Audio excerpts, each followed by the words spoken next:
സാധാരണയായി ക്രിസ്തുമസ് എന്ന് കേൾക്കുമ്പോൾ നമ്മുടെ മനസ്സിൽ വരുന്നത് ആഘോഷങ്ങളും പാട്ടുകളും ആൾക്കൂട്ടവുമാണ്. എന്നാൽ യഥാർത്ഥ ക്രിസ്തുമസ് സന്ദേശം ഒളിഞ്ഞിരിക്കുന്നത് ഏകാന്തതയുടെ മനോഹാരിതയിലാണ്. യേശുവിന്റെ ജനനം നടന്നത് ലോകം മുഴുവൻ ഉറങ്ങിക്കിടന്ന തിരക്കുകളില്ലാത്തൊരു രാത്രിയിലാണ്.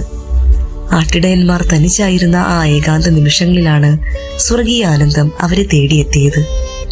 നമ്മുടെ ജീവിതത്തിലെ ബഹളങ്ങൾക്കിടയിൽ നാം പലപ്പോഴും ദൈവത്തിന്റെ സ്വരം കേൾക്കാൻ മറന്നുപോകുന്നു. ഏകാന്തത എന്നാൽ ഒറ്റപ്പെടലല്ല, നമ്മെ തന്നെ കണ്ടെത്താനുള്ള വഴിയാണ്. ക്രിസ്തുമസ് നമ്മോട് പറയുന്നത് ലോകം മുഴുവൻ നമ്മെ ഉപേക്ഷിച്ചാലും ആരും കൂടെയില്ലാത്ത പുൽക്കൂട്ടിൽ പോലും ദൈവം കൂടെയുണ്ട് എന്നാണ്. ആൾക്കൂട്ടത്തിനിടയിൽ നഷ്ടപ്പെട്ടു പോകുന്ന ഒന്നാകാതെ ദൈവത്തെ കണ്ടെത്താനുള്ള ഒരു അവസരമാകട്ടെ ഈ ക്രിസ്തുമസ്.